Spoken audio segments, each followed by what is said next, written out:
Hello there, Alaskans, wherever you are. Welcome to the Must Read Alaska Show. Coming to you from somewhere in Alaska. This is the place where we talk about, you guessed it, Alaska. Where we keep the mainstream media on their toes and where we are standing up for what's right in a world run by leftists. You can find out more by heading over to mustreadalaska.com and also checking out the Must Read Alaska YouTube channel for some really great content. But first, let's get this party started.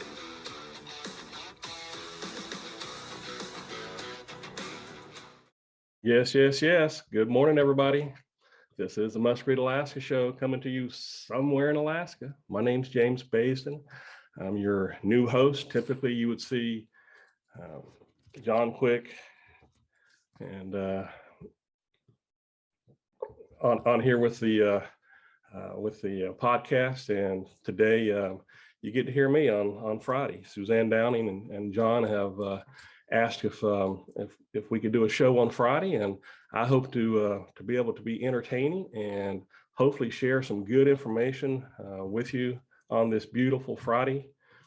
I'm coming to you from Kenai, Alaska.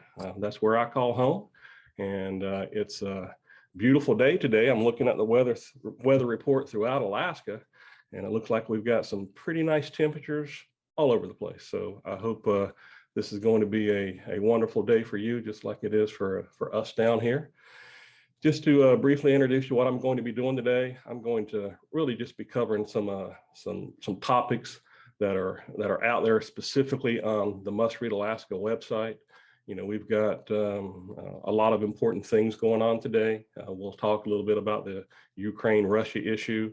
I want to get into some of the things that are happening in Juneau, and then dive into probably some of the mandates that are taking place here, and hopefully the mandates that are going away when it comes to masking. But if you haven't recently, please join us at mustreadalaska.com. You know, we've got over 26,000 subscribers now, so it's really picking up, and your participation goes a long way.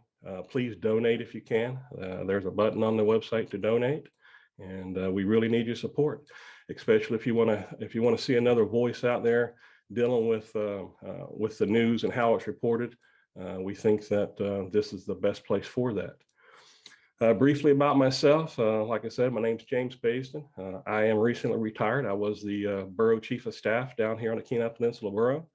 I am elected member to the City Council here in Kenai, so I guess I should start off by everything that I'm talking about today is my opinion and my opinion only.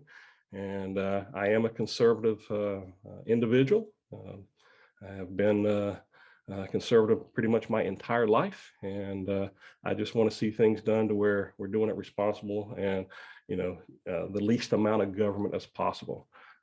Fire chief for over 30 years, and spent 10 plus years in the Air Force and 3 years in the Alaska Air National Guard. So been in Alaska since 1989 and love it. This is our home. My wife and I, we have 3 children down here on the Kenai, and we enjoy the activities that we have with them.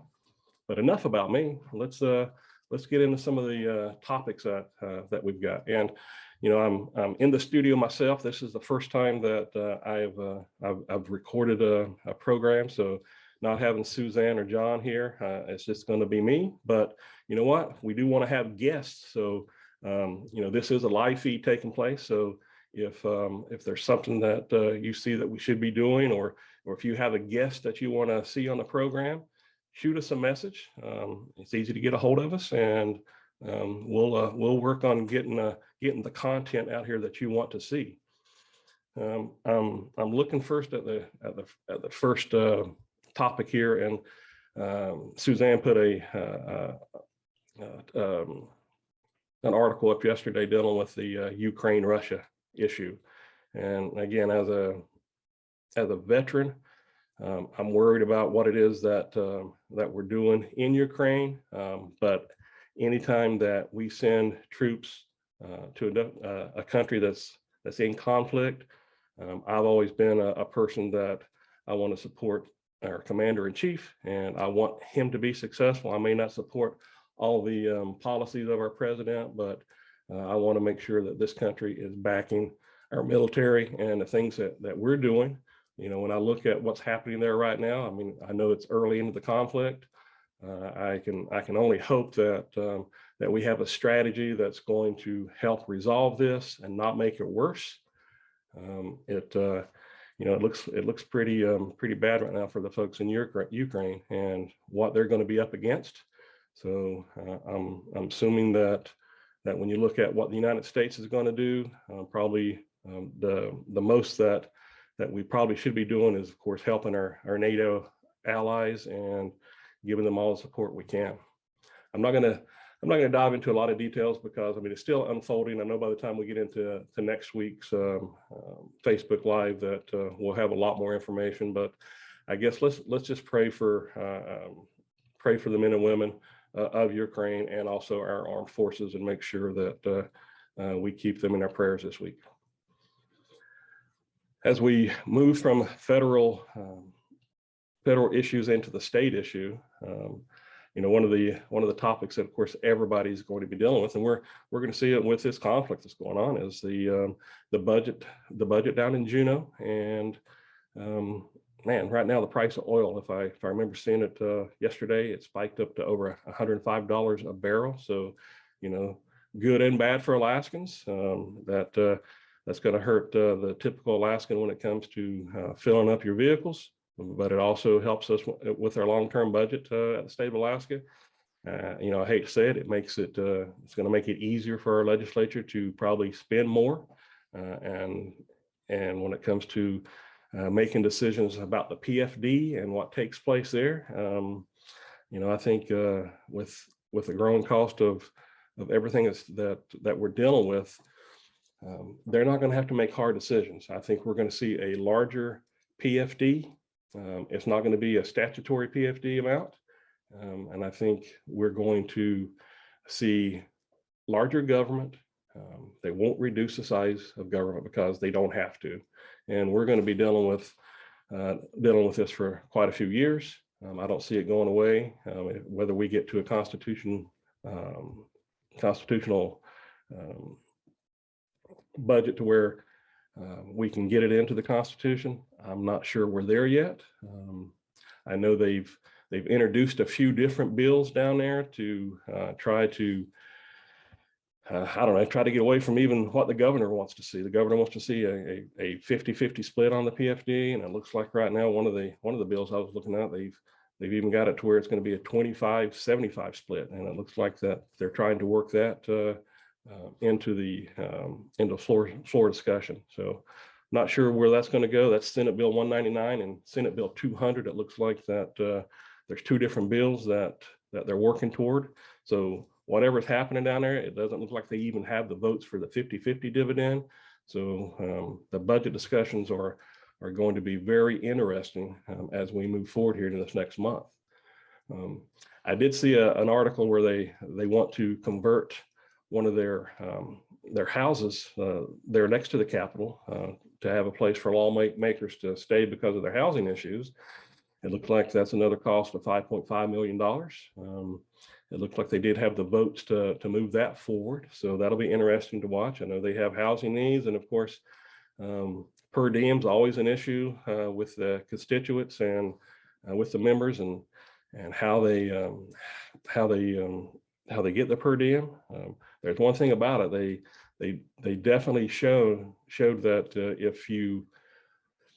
if you want to see what it is that they all agree on, the per diem issue was definitely an issue that they were 100% in favor of not supporting the changes that took place. And that kind of shows you where they're at when it comes to per diem and their cost of doing business. Suzanne's got a couple of great articles from guest contributors that I was reading online here last night, talking about the floor sessions that are taking place on the House side, and between the article with Colleen Sullivan Leonard, who was from the Mat-Su that was in the House of Representatives, along with another article, Bob Byrd, and the attack on what they call the freedom of speech that's taking place on the floor of the House. It sounds like they want to silence some of the members that they disagree. We've got two great articles there that you can read. Both articles just kind of go into, it's important that those representatives that are there, they have the ability to speak. They do represent Alaskans. You may not agree with it, with what they have done or what they are doing, but they should have the ability to speak and should not be shut down. So I don't disagree. I think that both those articles are right on, and Suzanne does a good job bringing those other contributors onto the site. My third issue that I want to talk about, that I'm pretty passionate about, and probably one of the things that I've been involved with as much as any member, whether it's just a typical taxpayer or as a member of a government body, has been dealing with the mandates that we've done here in the state of Alaska. Right now, specifically mask mandates. You'd think with the changing science that we would be done with this for the most part, but it seems like we can't get rid of it. It looks like the state capitol just finally got rid of their mask mandate at the Capitol, which, long time coming. I think that they set the stage for what happens in the state, and following their lead is a big deal. I wish they'd have done it a lot sooner, but I'm glad they finally have made that change. And again, you think about the science has changed, and we know that a lot of the mandates that are in place that are being lifted right now is because of politics. We're dealing with an election year, and we've got a lot of upset parents, especially when it comes to our children that are still being masked. I was looking at an article.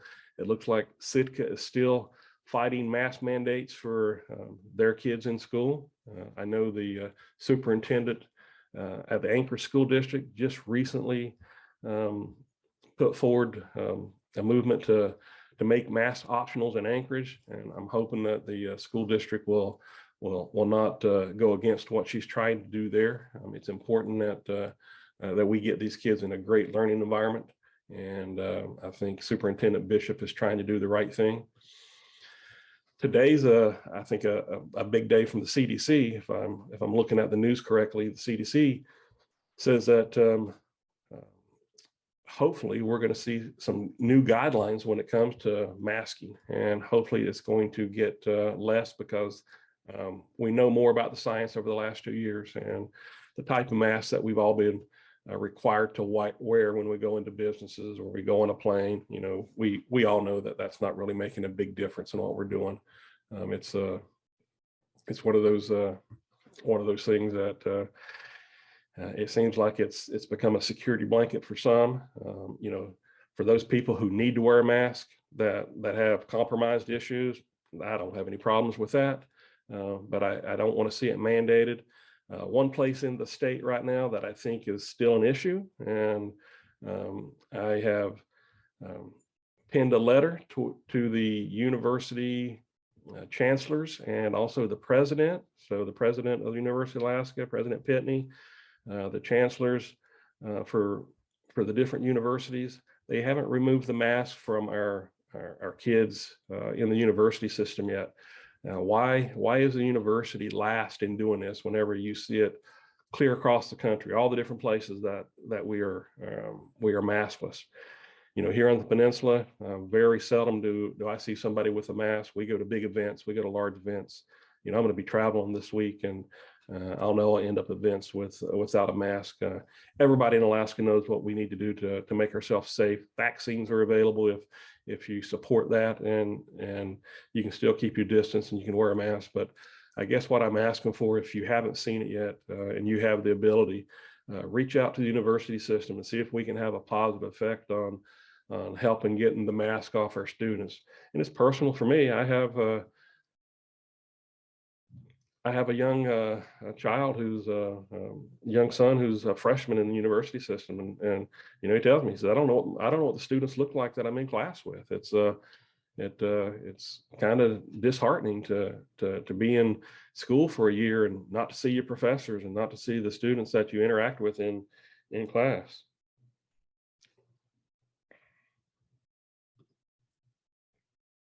So I know it's a continuing issue.